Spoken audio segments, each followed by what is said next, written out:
So this week we are continuing with our unit on crime in America.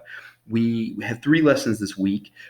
This is the second lesson for this week. It is the third lesson overall about crime in America.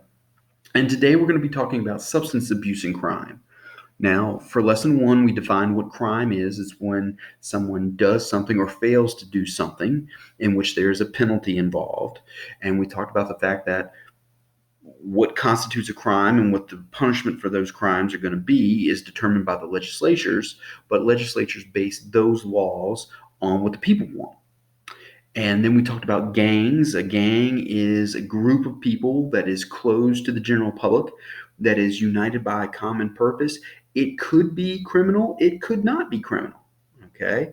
To fit the definition of a gang, if you're a group dedicated to a common purpose and you're closed off to the general public, you're a gang. Okay. And we looked at, of course, and then we talked about the evolution of gangs and we focused on the violent gangs, okay? And we talked about two activities that gangs often get involved in: guns and then drug trafficking. We talked about guns last week or in the last lesson, and today we're going to pick up with substance abuse and drugs. Again, as we go through these, be sure you are taking lessons on your own. I will try to tell you exactly what I want you to copy down.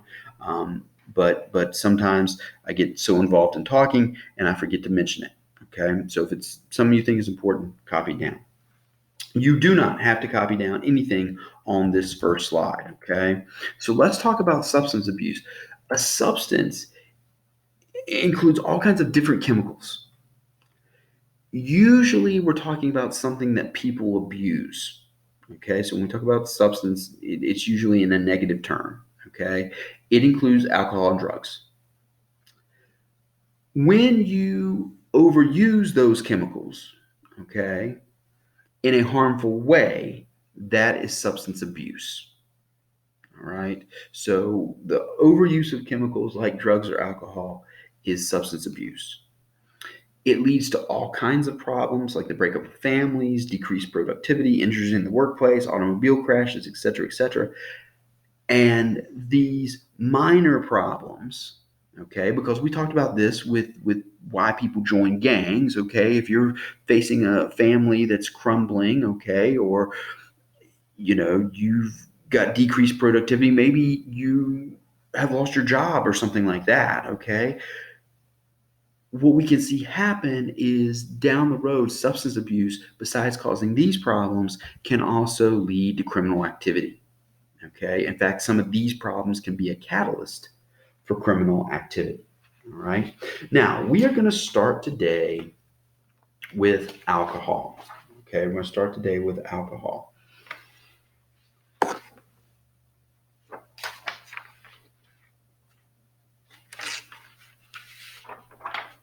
Sorry, I had my notes out of order there. Okay. I do want you to get on the first part of this next screen. Okay.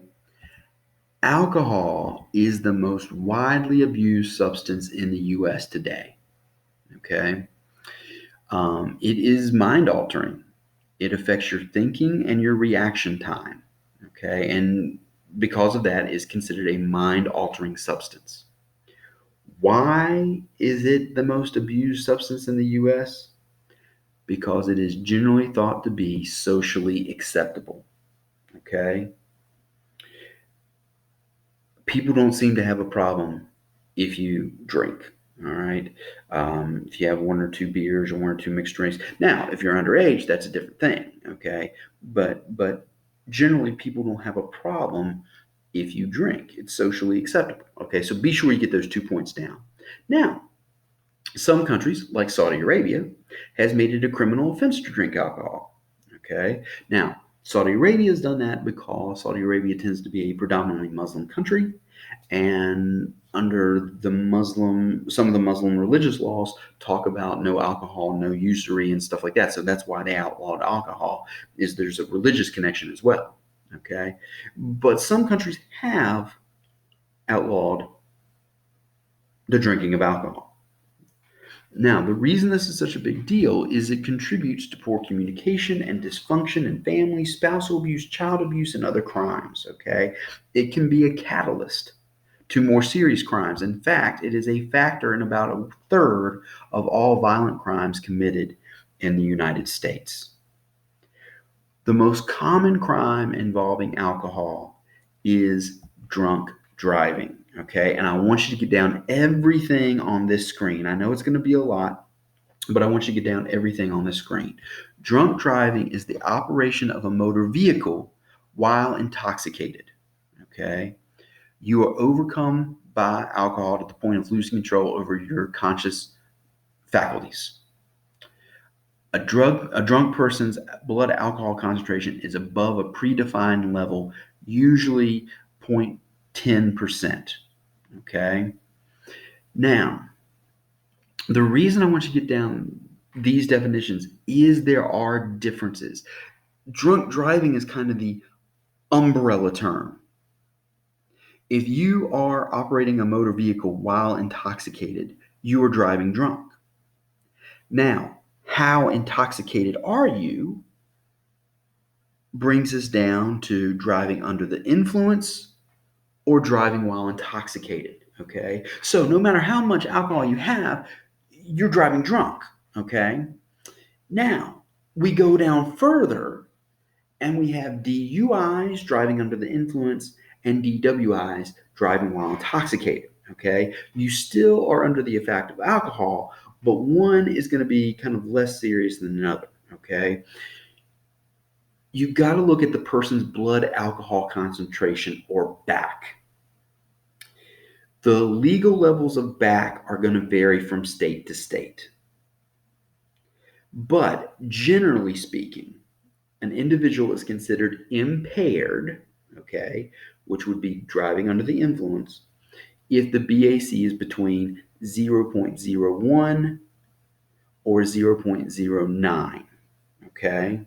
So you're impaired if your blood alcohol level is that low, okay? You are considered intoxicated if your BAC level is 0.10, 0.10 or greater, okay? And that's going to be a more serious charge there, all right? We're going to be talking about it in terms of alcohol, but other illegal drugs, okay, or other drugs in period can impair your driving ability, okay? Some over-the-counter cough medicines or cold medicines can impair your driving ability, okay? So if you operate a motor vehicle while under the influence of one of these substances, that could be considered drunk driving. Your blood alcohol level, okay, your BAC, all right, blood alcohol concentration, your BAC, is going to determine if you are intoxicated or if you're just impaired, driving under the influence, okay? And to be honest with you, you don't want to be caught with either one, okay? Because you're going to be punished in some way, all right? Punishments could be something simpler like a monetary fine, all right? Enrollment in DWI, community service, license suspended, license revoked, or jail sentence. Okay, if you're driving while intoxicated, if you got a DWI, that's going to be your more serious charges. You could be put in jail. Okay, especially if you're a repeat offender. Okay, repeat offenders are going to receive stiffer penalties. Because we have seen an increase in the number of crimes involving alcohol, okay, and drunk driving, some states are making it much, much tougher if you get caught, okay? You automatically get your license suspended for a DWI or DUI, okay? Because we want to drive home this lesson that this is dangerous, all right? It is dangerous for you, it is dangerous for others, all right? Now, I want you to get down this term, implied consent, because people always ask, why is this such a big deal?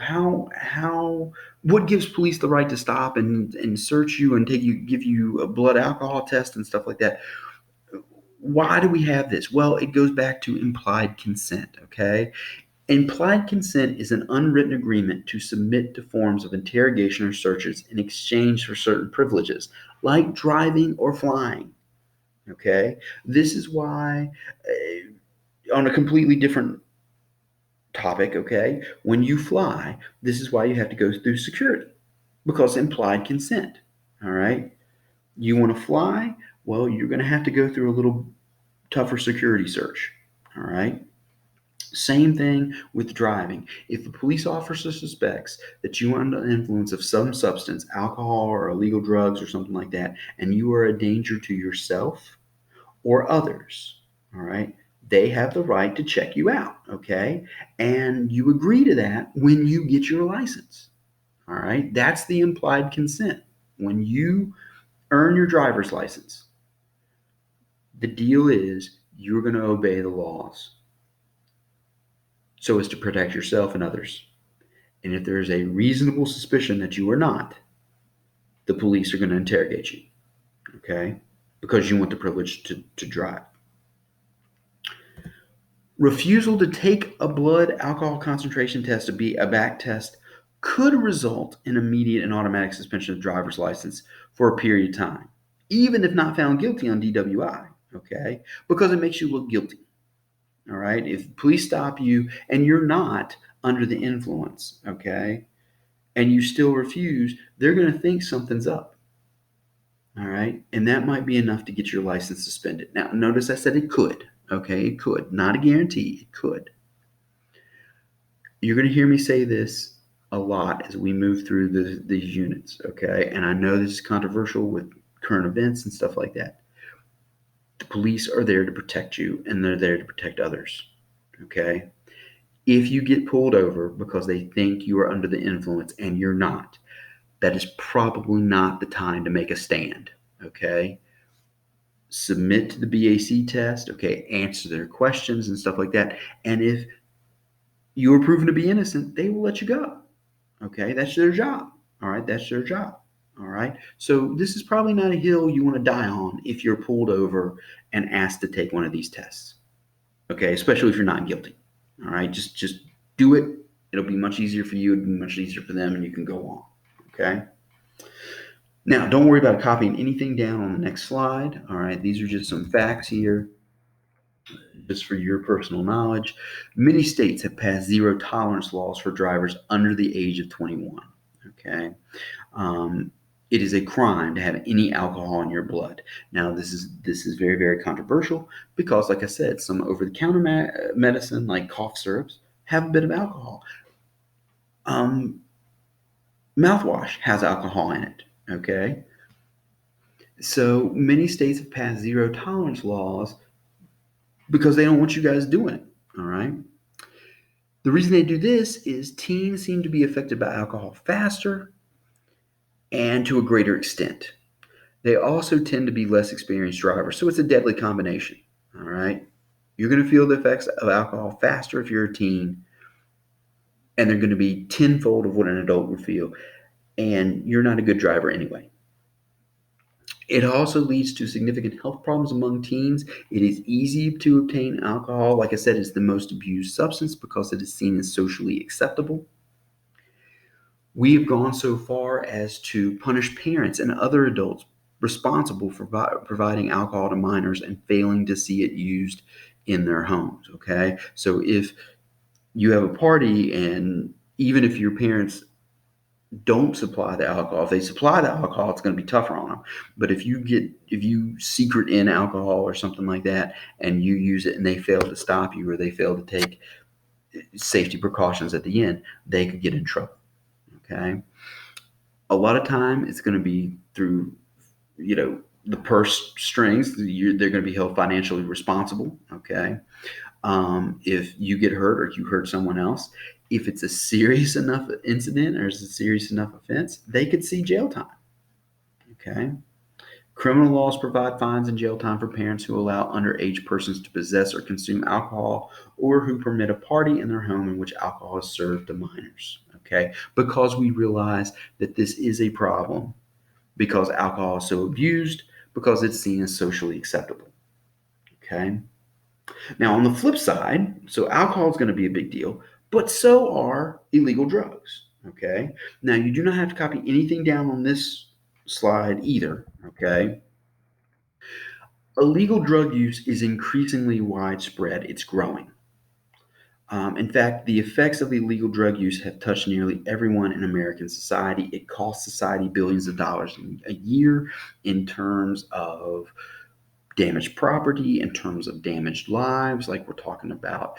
You might have to go to the hospital, you might be put in some sort of assisted living facility if you experience any mental effects from abusing drugs, funerals, of course.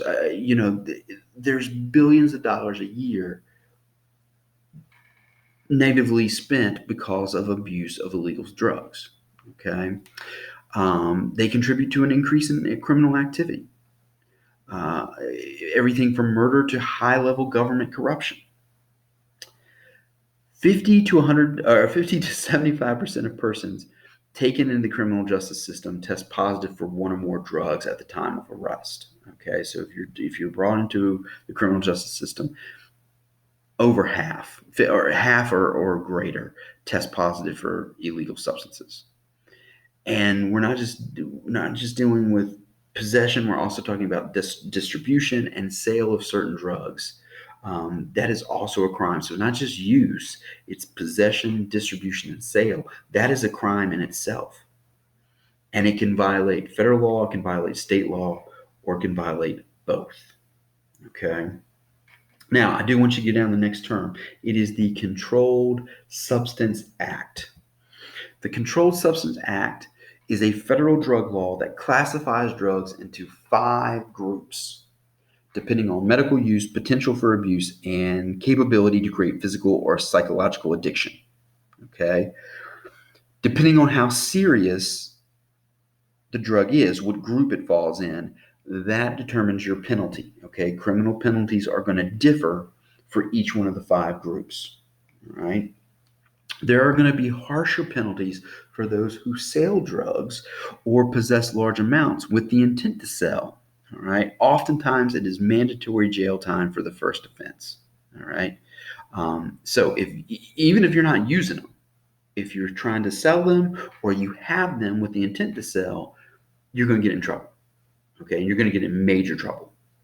All right. In fact, jail time, first offense.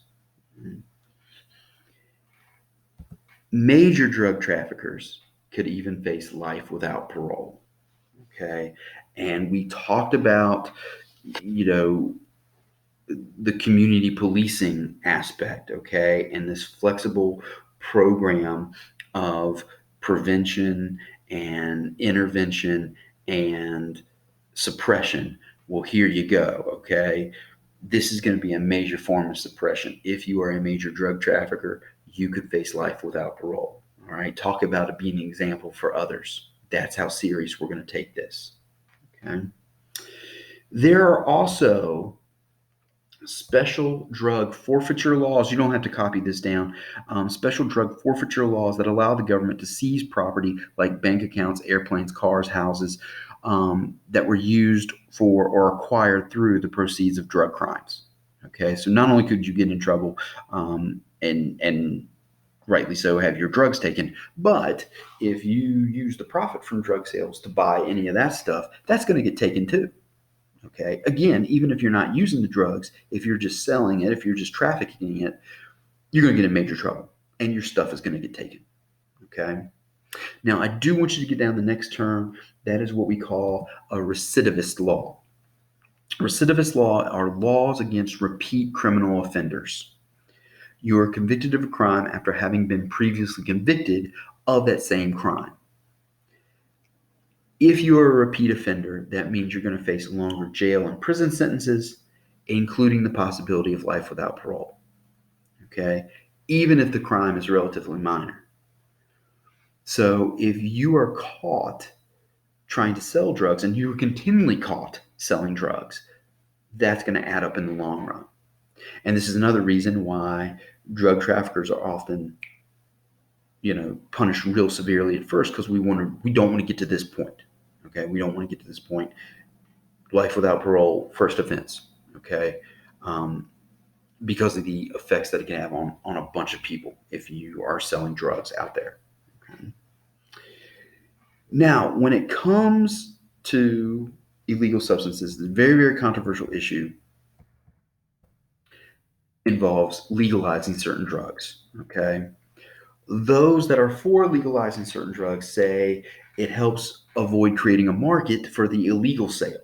Okay. Marijuana is the most common. Okay. That if we legalize marijuana, then it won't, people won't see it as illegal, which means there's not going to be a market for it. All right. Plus, the government is going to be able to control the sale and the use of that drug by changing laws from drug prohibition to drug regulation. Okay, so those people that want to legalize certain illegal substances say in the long run it's going to be better because the government will be in control and it's not going to be about drug prohibition, it's going to be about drug regulation. Okay, plus there are benefits. There are benefits in treating diseases, including, well, not treating drug abuse, but what people are saying is if we legalize certain drugs, we treat drug abuse as a health problem rather than a crime. And we get people the help they need to break the addiction instead of just throwing them in prison and not helping them out. Okay? People point out that alcohol and tobacco are legal and they are very harmful to your health. In fact, they cause many more deaths. Some people point out they cause many more deaths than illegal drugs. All right. And as I was saying earlier, some of these illegal drugs can have benefits for medical purposes. Okay. The critics of this say it makes the drugs easier to get and is actually going to lead to greater drug use and greater drug abuse down the road because they become easier to get. And that then these illegal substances will cause more deaths and lead to an increase in drug-related problems like crime. Okay, so those that are opposed to legalizing certain drugs will point these facts out. It'll be easier to get. That's going to cause drug abuse to go up. That's going to cause more deaths, and that's going to cause more crime. Okay, but very, very controversial issue, and people have strong beliefs on both sides. All right. The last slide for this lesson, and again, you don't have to copy anything down on this one. What people would like to see when it comes to illegal drug abuse is that we implement a humane philosophy of treatment, not punishment. It goes back to what we were just talking about a second ago with legalizing certain illegal substances. You treat it as a health problem, not a crime.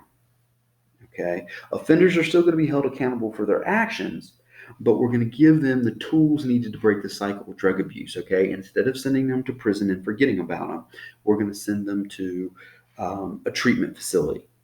And maybe they will spend as much time in the treatment facility as they would in prison. Okay? But then eventually they will come out and hopefully the cycle will be broken.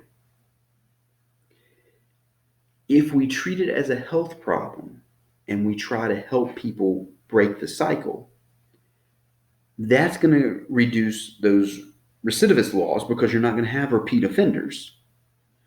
And in the long run, it'll save money because it will reduce the number of crimes and it'll reduce the number of nonviolent offenders in prison.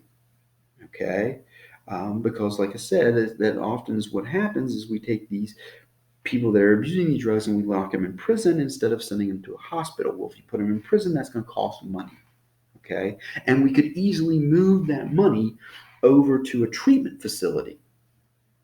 And eventually, the goal is that they would leave the treatment facility, whereas if they were in prison, they might end up staying there longer and thus costing more money. Okay, so in the long run, it might actually reduce the amount of money involved in trying to punish these criminals. Okay, now again, with the lessons this week, we're just painting in broad strokes. We're kind of skimming the surface. Okay, so that does it for today, talking about alcohol and drugs. To be honest with you, that's going to wrap up kind of this look at crime in America. But there's an important group of people we haven't talked about yet. We spend a lot of time talking about the people that are abusing the drugs, abusing the alcohol, people that are committing the crimes. We haven't talked about the victims yet. So the last lesson this week will focus on this very, very important group associated with crime in America, and that group is the victims.